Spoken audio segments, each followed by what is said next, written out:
So ever wonder why a holy book has a whole chapter dedicated to thunder? Let's get into it.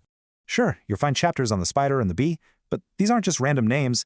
In fact, there aren't chapters on faith or Islam, and that's a huge clue right there. For ages, if people didn't get something, they feared it. And if they feared it, they worshipped it. Look at all these thunder gods, from Zeus to Thor to Talak. It happened everywhere, a classic human response.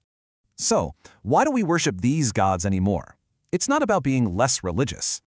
It's because we got smarter. We figured out the science. And just like that, the thunder gods vanished. And this gets to a core idea. Understand nature, don't worship it. The book isn't the final destination. It's a signpost. It's pointing us to read the book of the universe for ourselves.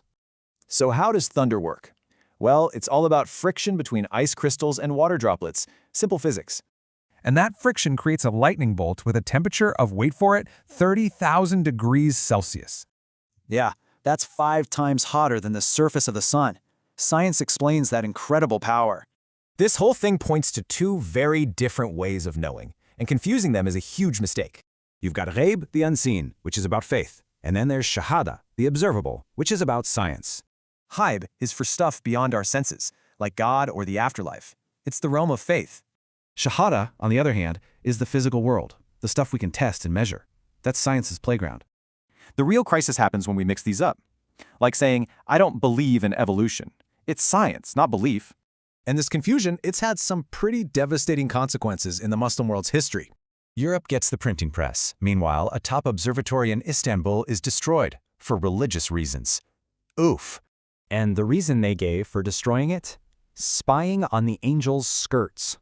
A perfect mix-up of the 2 realms. So what happened? A war was waged on knowledge itself, not on ignorance. And the cost was huge. Which brings us to the key point. Real knowledge actually serves true faith. It gets rid of the fake stuff. The Quran has this incredible metaphor for it. As for the foam, it vanishes, but what benefits humanity remains. Think of it like getting precious metal from ore. The worthless stuff, the foam, disappears. Only what helps people lasts. So, what benefits humanity is what's real. The question then becomes, what is your essence?